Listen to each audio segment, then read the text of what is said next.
The text came through at 11:47 on a Tuesday morning. I remember the exact time because I was stirring a pot of vegetable soup, the same recipe I'd made every Tuesday for 32 years. My phone buzzed against the kitchen counter, and I wiped my hands on my apron before picking it up. "Hi, Dorothy. Just wanted to give you a heads up about Thanksgiving. We're doing a more intimate gathering this year. Just immediate family. Hope you understand. Emma." I read it 3 times. Each time, the words rearranged themselves in my head, but the meaning stayed the same. Just immediate family. I set the phone down carefully, like it might explode if I moved too fast. The soup bubbled behind me, suddenly too loud in the quiet kitchen. I'm 70 years old. I raised my son Michael by myself after his father died when he was 6. I worked double shifts as a nurse for 18 years. I paid for his college when he got accepted to the state university. I helped with his law school applications.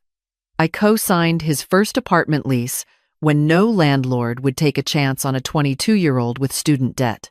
And 3 years ago, when he called me crying because he'd found the perfect house but couldn't afford the down payment, I took out a chunk of my retirement fund, $25,000.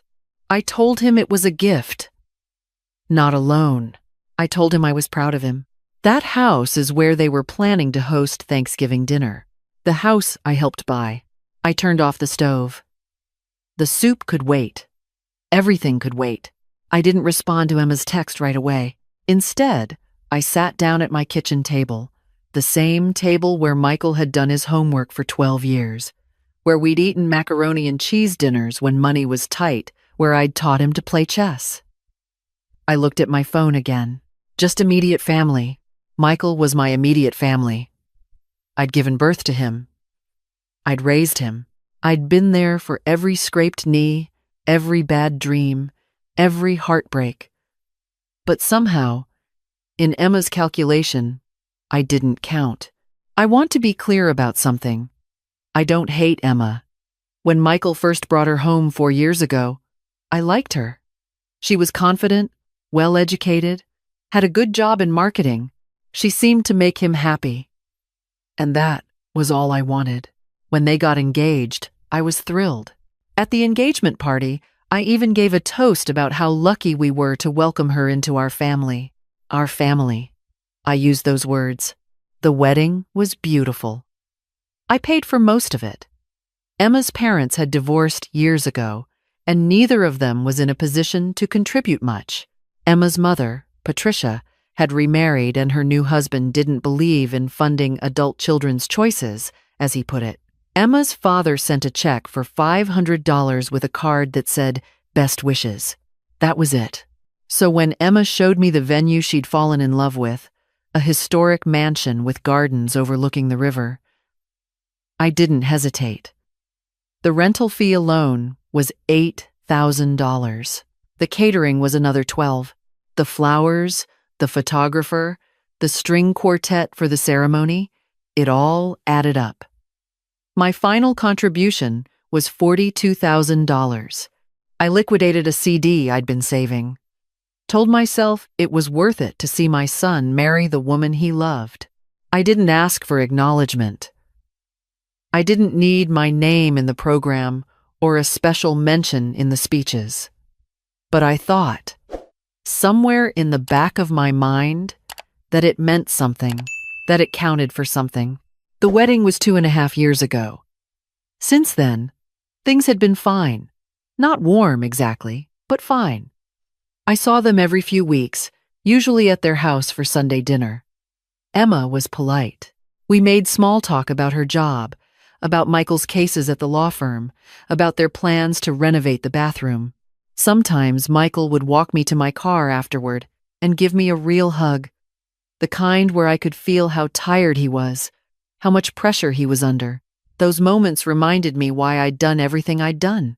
But over the past 6 months, something had shifted.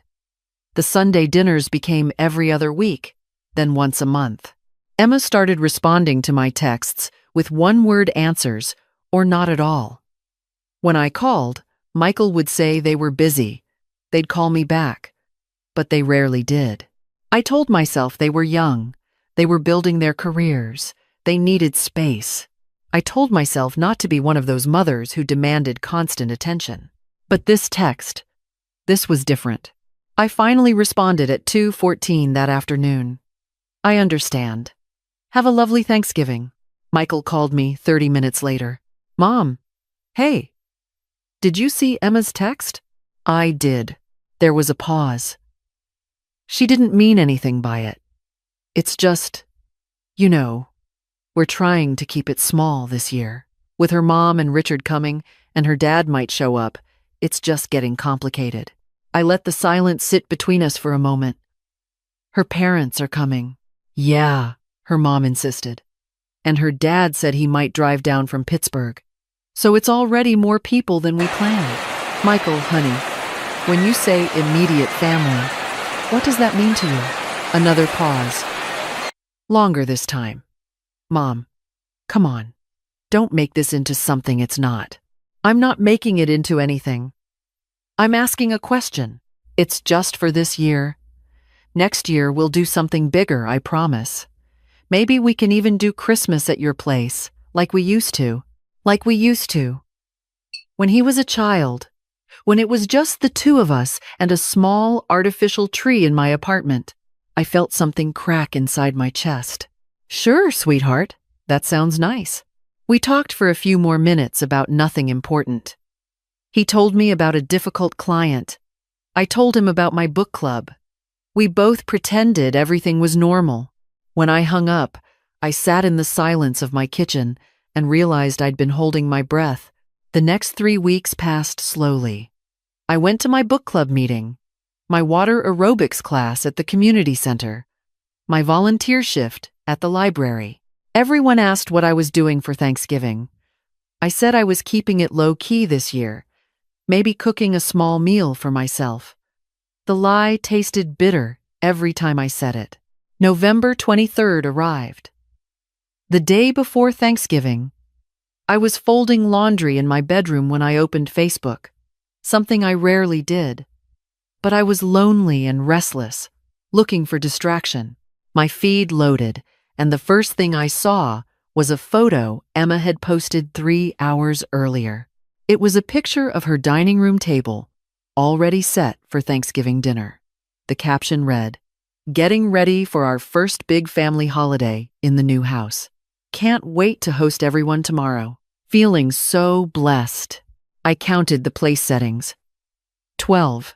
12 people for an intimate, immediate family gathering. I scrolled down. Emma's mother had commented, "Can't wait, sweetie. The table looks gorgeous." 3 heart emojis. I clicked on Emma's profile, something I hadn't done in months. There were photos from the past few weeks I hadn't seen. Emma and Michael at a brewery with friends. Emma and her mother at a spa day. A selfie from just last Saturday with the caption, "Sunday dinner with the fam." In the background, I could see people around their table. Emma's mother. A man I assumed was Richard. 2 people I didn't recognize. They'd had Sunday dinner, they just hadn't invited me. I closed Facebook and set my phone down. My hands were shaking. I walked to my kitchen, poured myself a glass of water, drank it standing at the sink. Then I did something I'd been avoiding for weeks. I let myself feel angry. I'd spent decades being understanding, being patient, not wanting to be the overbearing mother, the mother-in-law who demanded too much. I'd backed off when Emma seemed irritated by my questions about their lives. I'd declined invitations to stop by unannounced, even though I lived 20 minutes away. I'd carefully calibrated every interaction to be supportive but not clingy, interested but not intrusive. And still, somehow, I'd become the person who didn't count as immediate family. I thought about Thanksgiving. The year Michael was 7. We couldn't afford a turkey, so I'd bought a chicken. I'd made it special, though. We'd decorated the apartment with construction paper turkeys he'd made at school. We'd watched the parade on our small TV. I'd made stuffing from a box and told him it was gourmet. He'd said it was the best Thanksgiving ever. I thought about the year he was 15, when he was so angry at the world, so angry at his father for dying, so angry at me for not being enough. We'd fought that Thanksgiving morning about something stupid. Probably about him wanting to spend the day with friends instead of with me. But by dinner time, we'd made up. He'd helped me mash the potatoes, and we'd talked about his application to the magnet high school. I'd told him I believed in him, that he could do anything he set his mind to. I thought about his college graduation, when I'd driven 6 hours to see him walk across that stage. How proud I'd been. How he'd found me in the crowd afterward and lifted me off the ground in a hug. "I couldn't have done it without you, Mom," he'd said. "Thank you for everything." When had that changed? When had I become optional? That night, I barely slept. I lay in bed thinking about what I should do. Part of me wanted to call Michael, to ask him directly why I wasn't included. Part of me wanted to show up at their door tomorrow with a pie, force them to explain to my face why I wasn't welcome. Part of me wanted to do nothing, to pretend I didn't care, to protect whatever was left of my dignity. At 6:47 on Thanksgiving morning, I made my decision. I got dressed, not in the nice outfit I'd bought weeks ago, thinking I'd be going to their house. Just jeans and a sweater. I made myself coffee and toast. Then I sat down and wrote a letter, not to Michael or Emma. "Dear Dorothy," I wrote, "you raised a good man. You did everything you could with what you had. The problem is not that you weren't enough. The problem is that some people will never see your value, and you can't make them. You can't earn your way into being respected. You can't sacrifice yourself into being appreciated. Love is not a transaction, and you're learning that the hard way." I folded the letter and put it in my desk drawer. Then I got in my car and drove. I didn't have a destination in mind.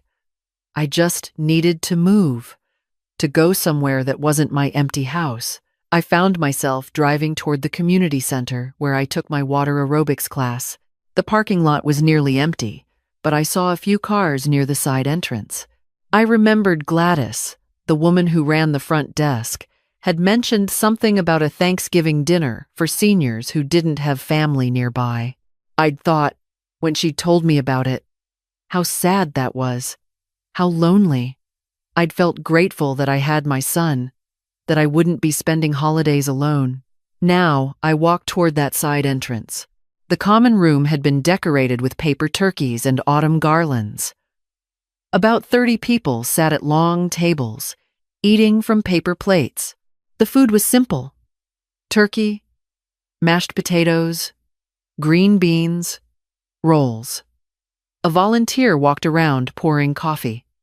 In the corner, someone had set up a small speaker, playing jazz music. Gladys saw me standing in the doorway. "Dorothy, I didn't know you were coming. Come in, come in. There's plenty of food. I don't want to intrude." "Honey, nobody intrudes on Thanksgiving. Grab a plate."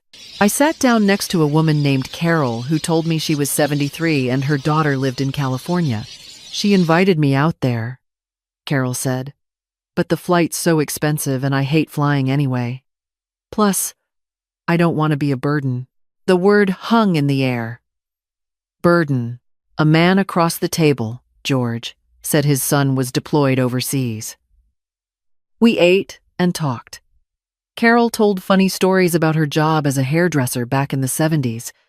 George had been a teacher and had strong opinions about modern education. A woman named Helen showed us pictures of her garden.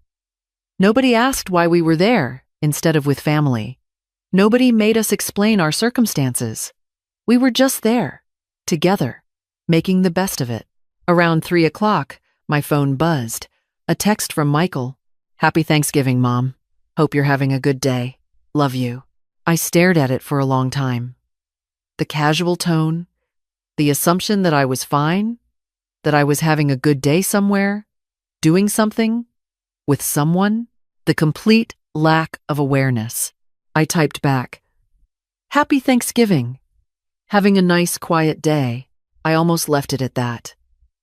Then I added, at the community center. They do a Thanksgiving dinner for people who don't have family plans. It's actually really lovely.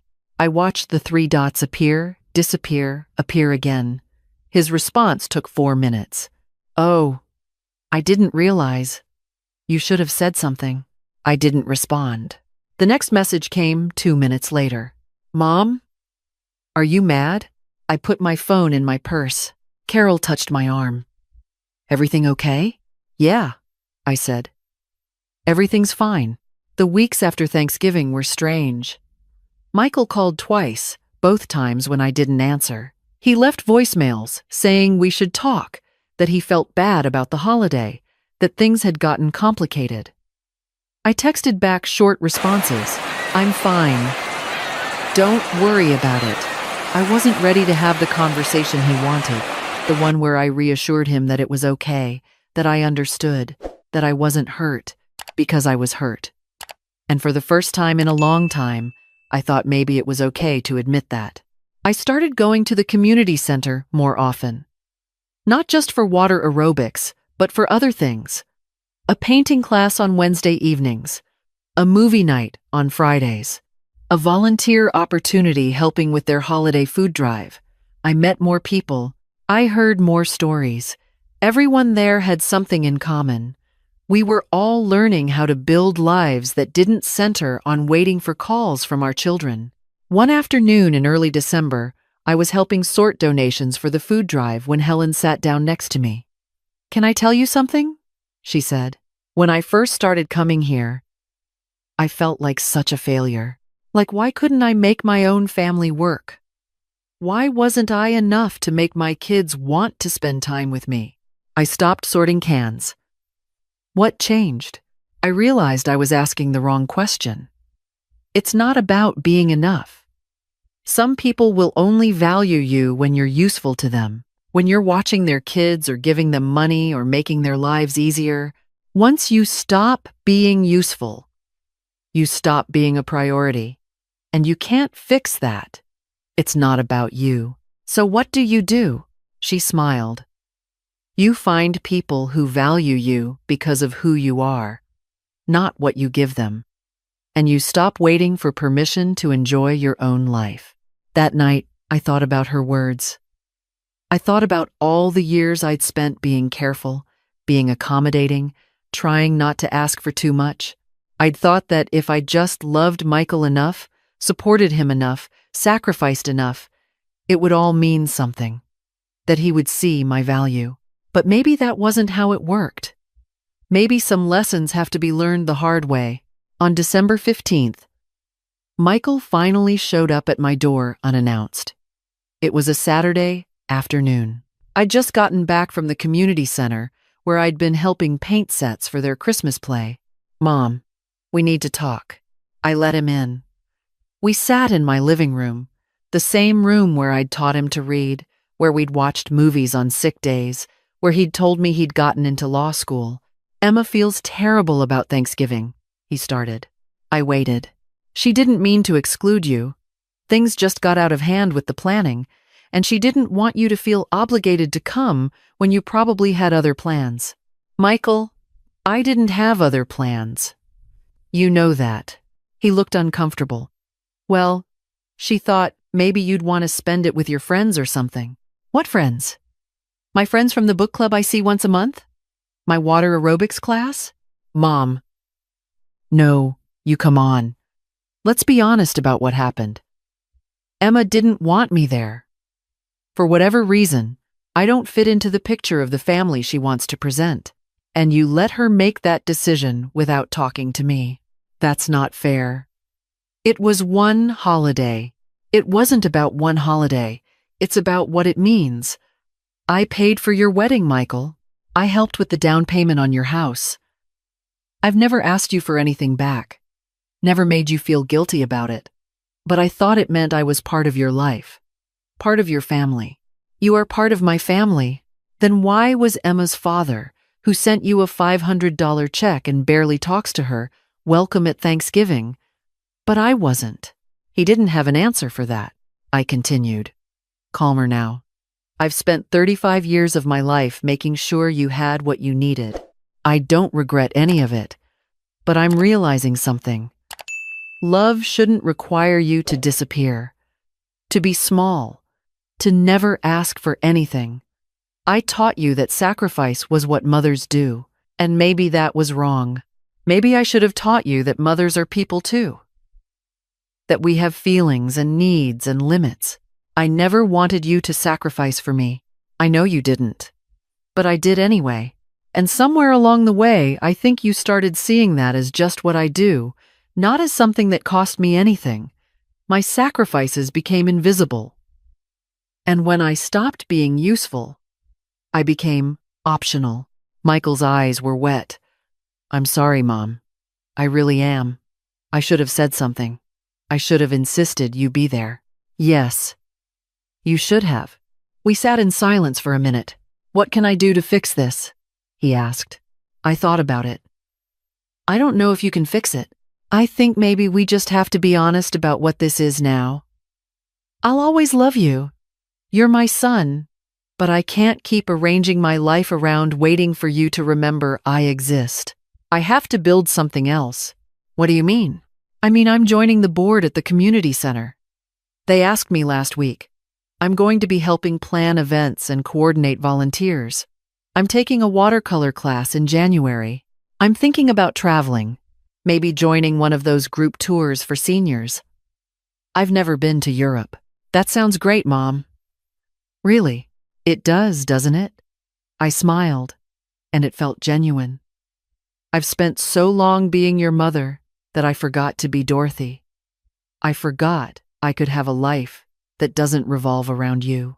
I want to do better. I want you at Christmas. Emma agrees. We're going to host, and you'll be there. I promise. Michael, I appreciate that. But I'm not going to sit around hoping you follow through. If you want me in your life, you know where I am. But I'm not going to beg for a seat at your table. He left 20 minutes later. We hugged at the door, and I told him I loved him, because I did. But I also closed the door, feeling lighter than I had in months. Christmas came and went. Michael did invite me over. I went, and it was fine. Emma was cordial. We exchanged gifts.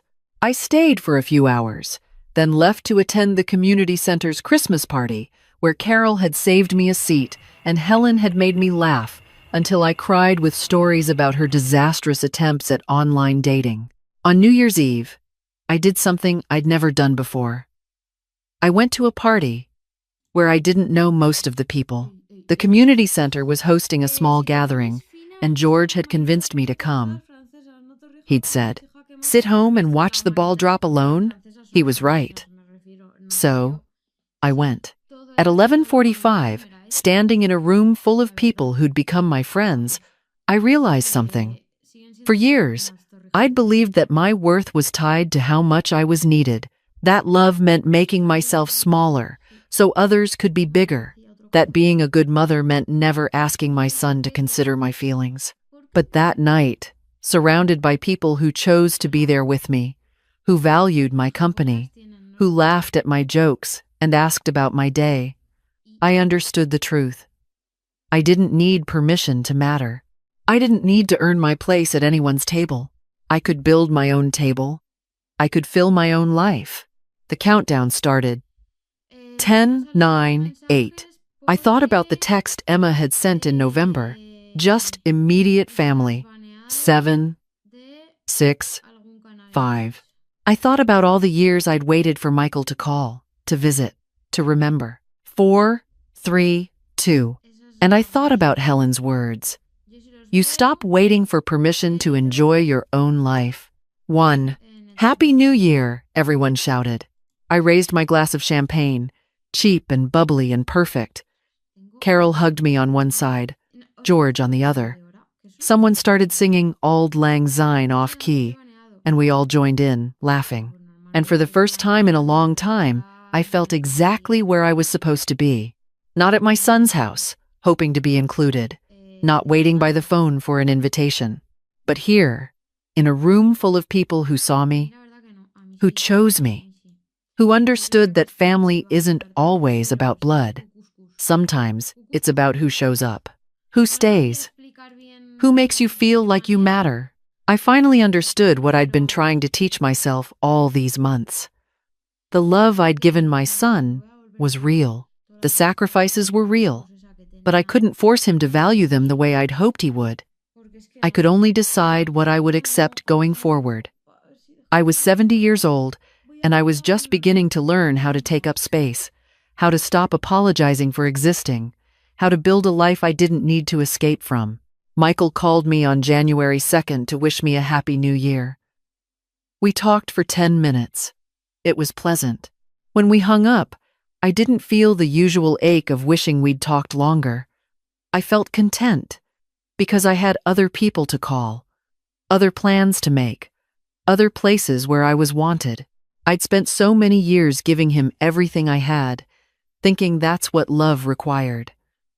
Now, I was learning a different kind of love, the kind where you give what you can, but you also protect what you need, where you accept that people will sometimes disappoint you, and you love them anyway, but you also love yourself enough to not wait around for them to change. That Tuesday evening, I stirred a pot of vegetable soup, the same recipe I'd made for 32 years. But this time, I was making it for the potluck at the community center. Carol was bringing bread. Helen was bringing salad. George was attempting pie, though we'd all told him not to worry if it was a disaster. My phone sat on the counter. No texts from Michael, no calls, and that was okay, because I'd finally learned the most important lesson of all. You can't make people choose you, but you can choose yourself. And sometimes, that's the only choice that matters.